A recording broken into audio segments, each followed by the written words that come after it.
Saludos, mi nombre es Israel Franco Müller, soy profesor del Departamento de Drama de la Universidad de Puerto Rico.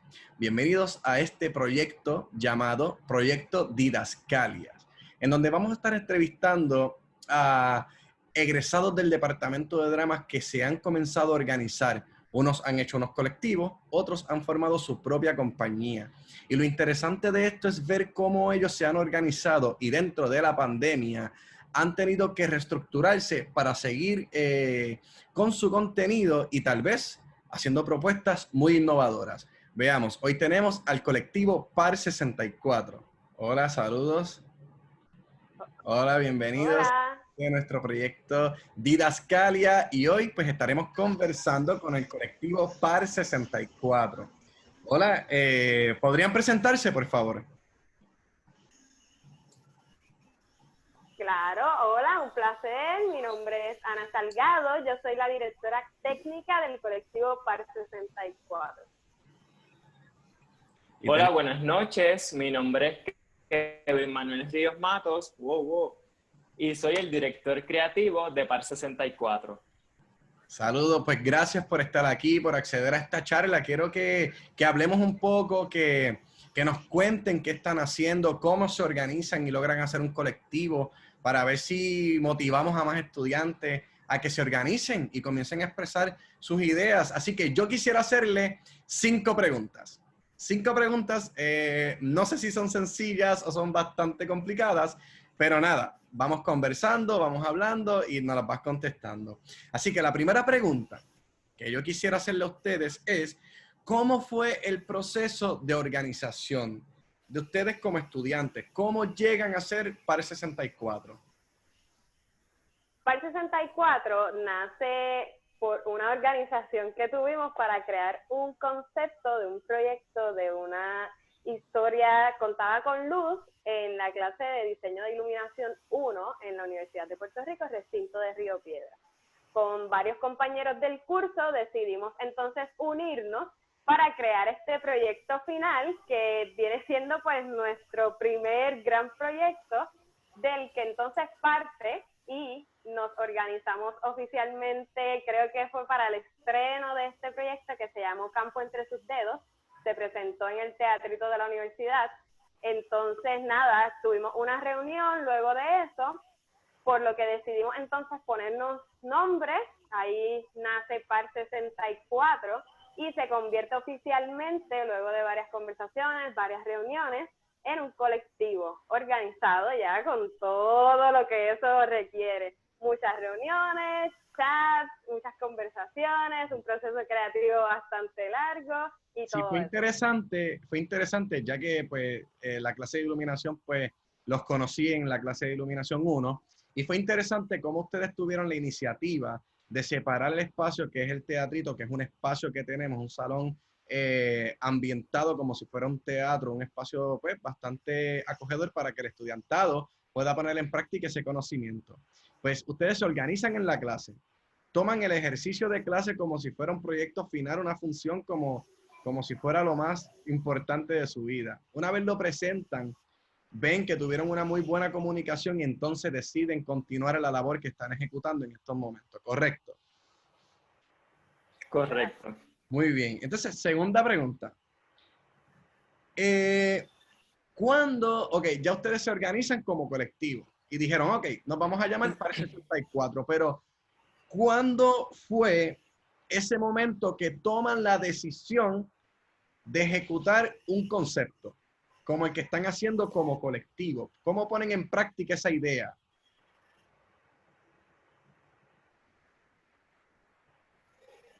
Yo considero que fue surgiendo de una manera bastante orgánica porque estuvimos trabajando el proyecto de Campo entre sus dos y dentro de tuvimos una organización, dividimos el grupo en lo que fue el grupo creativo y el grupo técnico.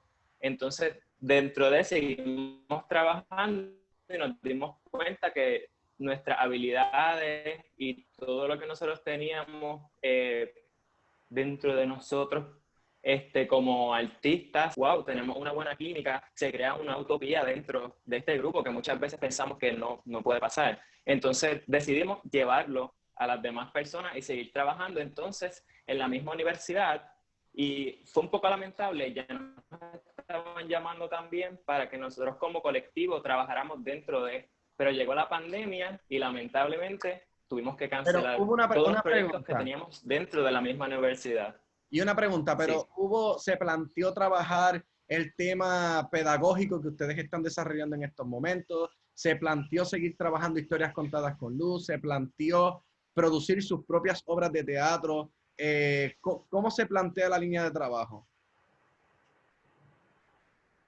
Nosotros planteamos que nosotros como colectivo vamos a ofrecerle dentro de la universidad y fuera lo que es el diseño, el montaje y todo el proceso que conlleva el montaje de iluminación.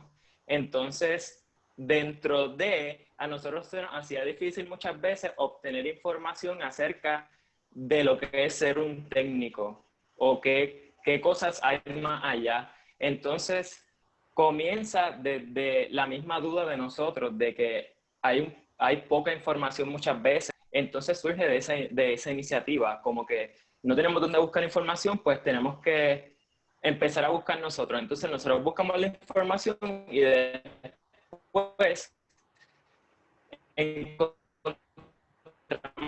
pertinente compartirla con las demás personas para que valoren lo que es un Perfecto. trabajo de teatro. Entre sus dedos trabajamos la dramaturgia lumínica. Y te voy a Correcto. decir rapidito, las personas lo veían la primera vez y no entendían. La segunda le explicábamos lo que estábamos haciendo y en la segunda vez ellos entendían que la luz era un personaje y entendían la historia completa. O sea, que ustedes me están diciendo que al organizarse como colectivo, además de dar un servicio de iluminadores para las obras de teatro que se montaban en el departamento de estudiantes, como también ustedes educan a las personas dando información y brindando ese conocimiento que ustedes mismos dijeron, no tenemos fuente de información para ejecutar esto. Interesante. Entonces, por esa misma necesidad es que dentro de la pandemia, que es lo interesante que ustedes tienen, se convierten en una pieza clave dentro del mundo lumínico, ya que en su cuenta de Instagram, ustedes la comienzan a utilizar para informar de una manera muy seria y muy académica sobre lo que es el diseño de la iluminación o el tema de la iluminación. ¿Por qué deciden hacer esto y por qué deciden comenzar a hacer este contenido dentro de la pandemia?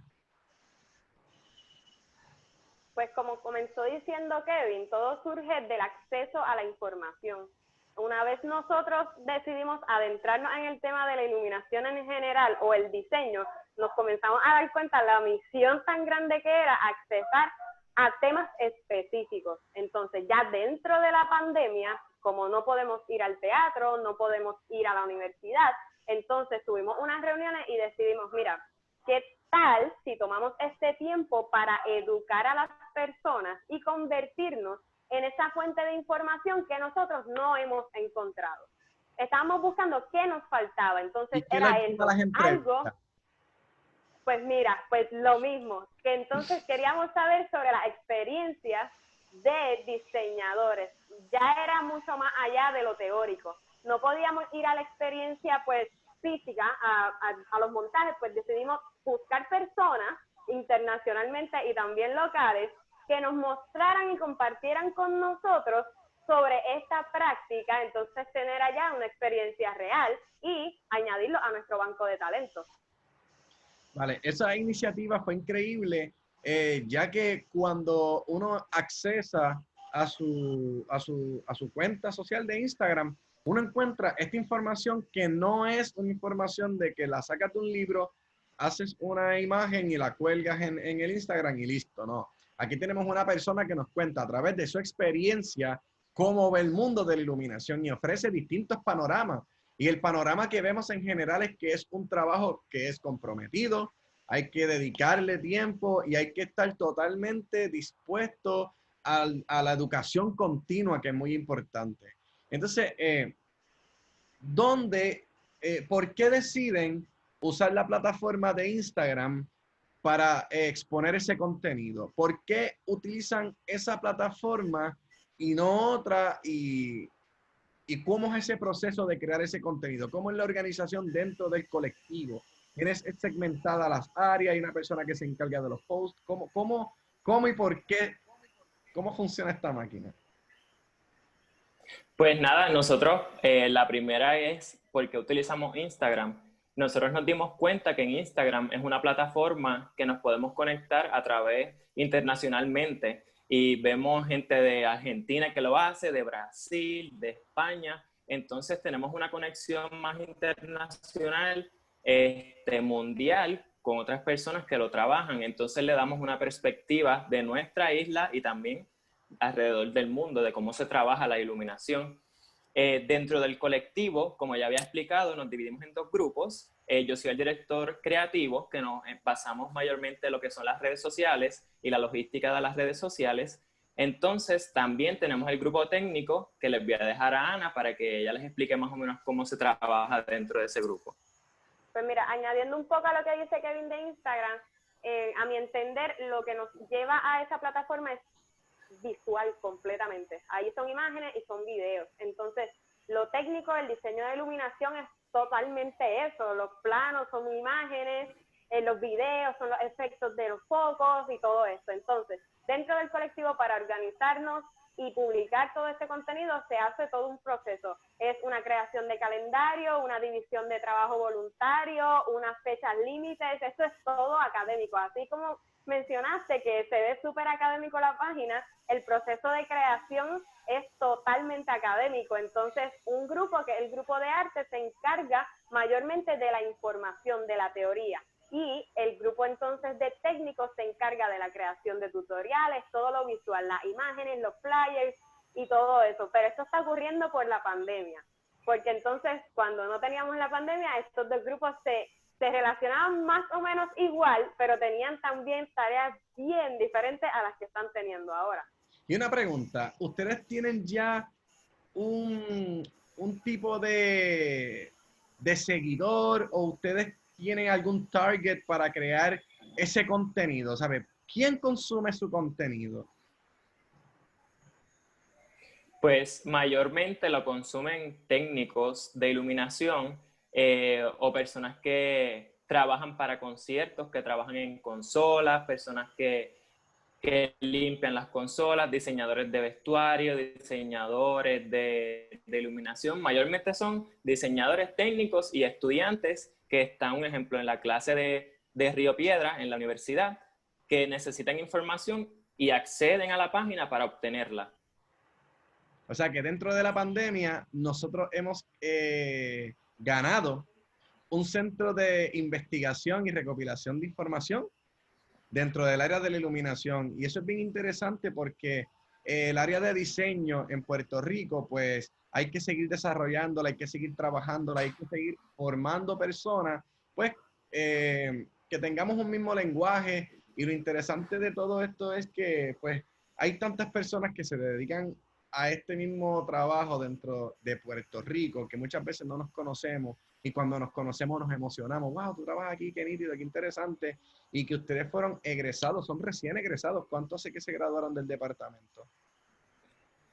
A mí me falta un semestrito, termino en diciembre. Muy bien, pero qué interesante porque ustedes son, PAR 64 se compone de ¿cuántos integrantes? Actualmente somos 11. Eso está muy bien. 11, pero inicialmente éramos como 15, lo único que... Una clase completa. Que algo que quiero añadir es, PAR 64 está en constante reestructuración en todos los sentidos. O sea, nosotros cada cierto tiempo tenemos unas reuniones de quién quiere pertenecer, quién no, y hacia dónde nos dirigimos. Nuestra misión cambia constantemente de acuerdo a cómo nos vaya en el proceso también. Muy bien. Pues nada, muchas gracias por esta charla, la hemos pasado súper bien. Quiero agradecerles a ustedes como colectivo que sigan haciendo esa gestión. Los felicito que como estudiantes de una clase se organizaron y tuvieron ese compromiso para seguir haciendo una aportación desde cualquier esquina.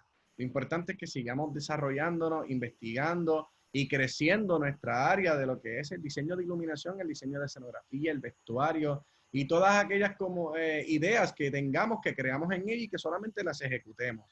Siempre va a haber espacio para esa investigación y esa propuesta y esperando resultados como siempre. Así que nada, les agradezco mucho que sean parte de el proyecto Didascalia, el que busca mostrar estos egresados que están haciendo su propia gestión cultural y su propia aportación dentro de la pandemia. Aquí tuvimos al colectivo PAR 64, quien dentro de la pandemia decide convertirse en fuente de información para el diseño de iluminación y esperemos que se expandan hacia otras áreas. Así que muy agradecido a Ana Salgado y muy agradecido Kevin por estar esta noche aquí con nosotros. Y pues nada, muchas gracias. Déjame decir algo rapidito para que nos sigan, mi gente. Nos pueden seguir en Instagram, claro que sí. _par64 en Instagram. Nos encuentran en Facebook como par64. Y esto no se queda aquí, mi gente. Abrimos un canal de YouTube para que puedan ver todas las entrevistas y todo el material que nosotros tenemos. Nos pueden buscar como par64 colectivo. Espero que cuando esto termine se suscriban, nos den like y nos comenten, porque eso nos ayuda a nosotros para ver hacia dónde nos vamos a dirigir. Y también agradecerte a ti por la oportunidad que nos diste, que también fuiste nuestro mentor, hay que agradecerlo. Así que muchas gracias, profesor, amigo, pana, y bueno, gracias. Bueno, pues un placer como siempre. Sabes que siempre, como siempre les he dicho, si trabajamos fuerte, llegamos a donde queremos llegar, y el trabajo es lo que nos va a definir y hay que tener disciplina y vamos a seguir. Así que ahí en el iniciativa. Así que en el departamento de drama siempre estaremos a su disposición, y este fue el proyecto Didascalia con el profesor Franco Müller de la Universidad de Puerto Rico, departamento de drama. Hasta luego.